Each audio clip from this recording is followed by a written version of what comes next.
start. Alright, let's get it start first. So the material is about. Okay, before this, want to introduce yourself, your name? Fairly. My name is Muhammad Rizalifki. So we're missing one person, which is Fauza. She's pretty sure she's late, or Is it audible? not sure, should be. Okay. Alright. Let's go. Let's go. So our discussion this afternoon is about the basic of CA. The basic assumption and the limit approach. Oh yeah. But it's also about the development, right? Yes, it's about the development of conversation itself.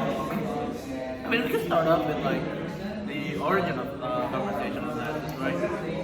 So Yeah. basically, what it was like in the 1960s, Harvey Sachs was like studying this transcript from the LA mental health institution, and he just like there are ways of a patient or the caller there was to gain that information of their name. And so it intrigued him to think that make conversation with itself. And he recruited a bunch of his students, Mr. Chekhov, and yeah. Right. But isn't the start is from Kun's work? I don't know the first name, but it's Kun. K-U-H-N. James Kun. There are the predecessor of conversational analysis, but the term conversational analysis itself was coined by Harvey Sachs. It was him that. Oh yeah. So it's Harvey Sachs, but he partnered with Chekhov, right? And who's the lecturer from the University of California? Berkeley? Yeah. Oh, Harvey was the lecturer, I know. No, he's a student. He graduated from the sociology department, but the lecturer is Irving Goffman. Oh, Johnson. Yeah, he was there. So, So one of the works of Irving Goffman is intrigue, not intrigue, but Sachs is interested in his work because Sachs is not only studying what is his main study, sociology, but he is also interested in linguistics and psychology. So from what I read from the material, he was interested in Irving's, is it Goffman's or Kun's work? I don't know. Oh yeah, if I'm not mistaken, so it's Goffman is his lecturer, but he was not his more into Goffman's work, so that's why he was into sociology, and that's why there was the moment he developed conversation analysis.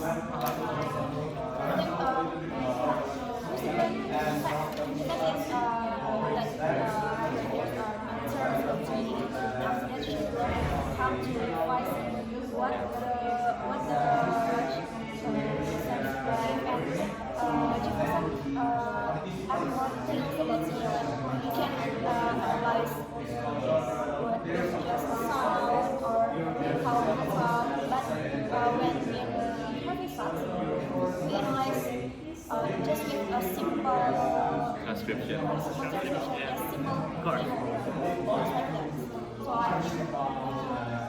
So about the transcription, so we start from the recorded tape, right?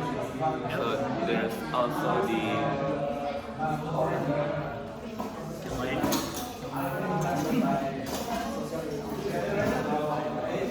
so there is also the listening expert, like listening analyst, to help make the transcription that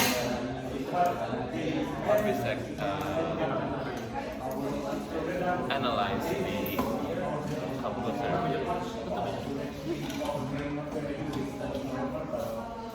So from the transcription that is made by the listening expert, not listening expert, but listening analyst, that's what is analyzed by architect. And it started from just a simple transcript, like how the words are spoken, like you are reading a script for a play, for a drama. But slowly it started to, like, more effort is put into it, so the transcript is more advanced, like you add where the stress, where the emphasize, where the cut, like, yeah, like where the turn taking is.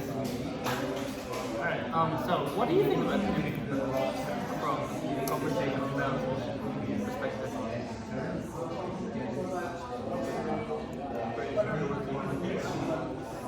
Alright. Yeah, So in my opinion, so like study from the point of view within the culture itself. We, as a speaker, I feel like it's from a different culture. How do you say? We are the participants in the conversation itself, so we are the point of view that we needed. So the conversation on that is that, like, there's order, right? There are three main compounds of the conversation process. First one is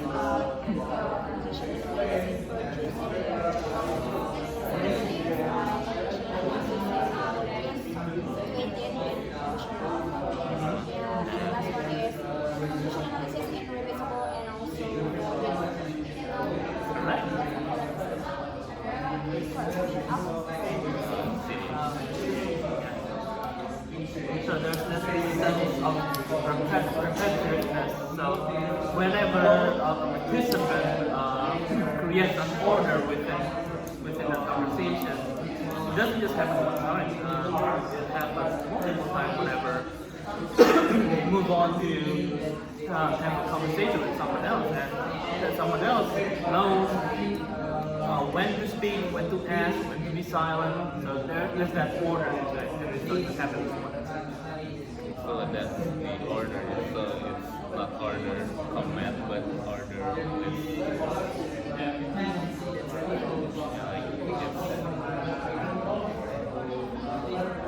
I mean, I thought, like, when reading the material, I thought that order is command. But What do you mean by that? like when you are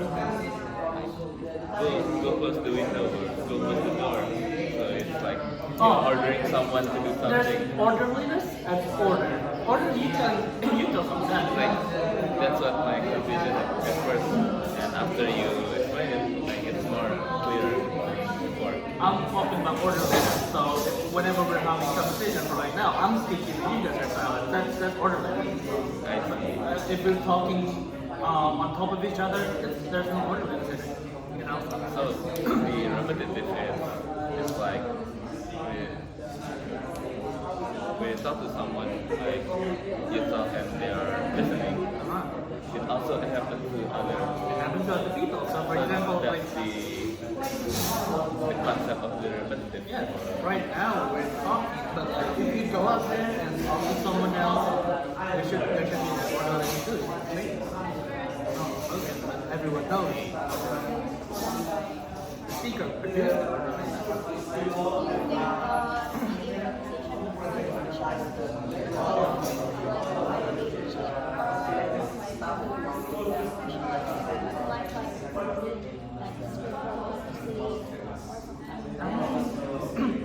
from the name.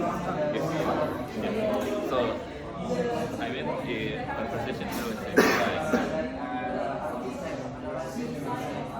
like what Mr. Hanan said, we are analyze what is natural to happen. So it's daily conversation instead of analyzing drama scripts or subtitles from movies, because it's not something that is natural but scripted. And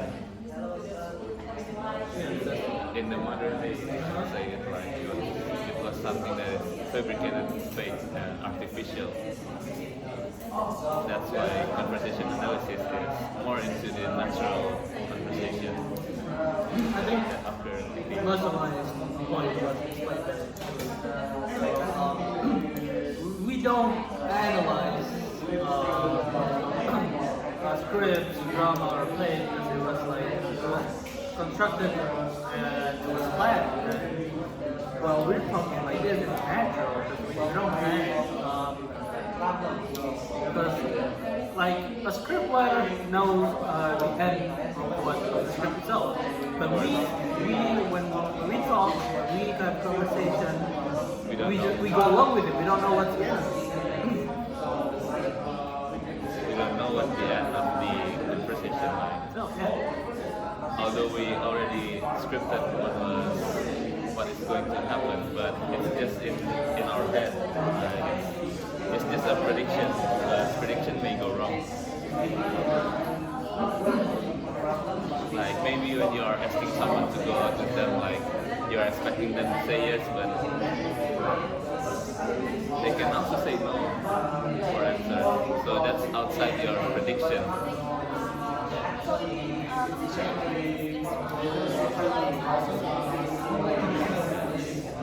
Because conversation is what keeping our society running. And we are going to analyze it. We are going to study it. It should be genuine. If I'm talking with a script, it's not going to be genuine. The data wouldn't reflect that. And sometimes speaking with a script like in a play like drama, I think if you don't remember what you're going to say, you're like wandering around like what you're going to say. But if it's a natural conversation, you can just move to another topic or ask again who you are talking to, like what am I going to say again, if you forget what you are going to say. That's how natural conversation is better than scripted.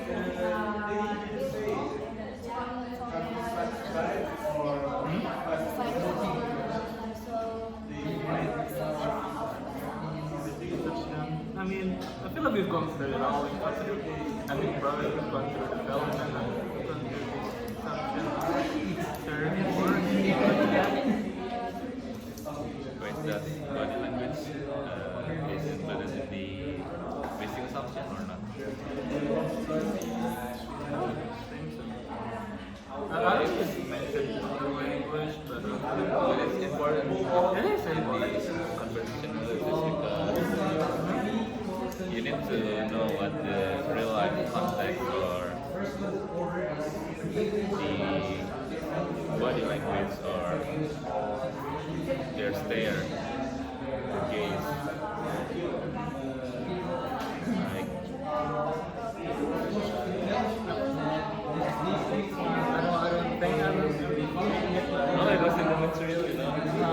I think one of the important part of the transcript itself, you know, when people stutter, like you have to write that in the transcript. I think it's important to know whether, like, oh, this person is lying, or this person is telling the truth, or is making, accusation. So do you think that when you are making a transcript for conversation analysis, do you think that you should be the listening analyst yourself, or you can ask someone to do it? Because if you're just waiting for the transcript, you don't know what the body language of the speaker. I'm gonna put that in the study. It doesn't have to be we ourselves. transcripting the conversation itself. It could be a transcript from someone else, but it's more important. Alright, everyone, you can stop recording, please.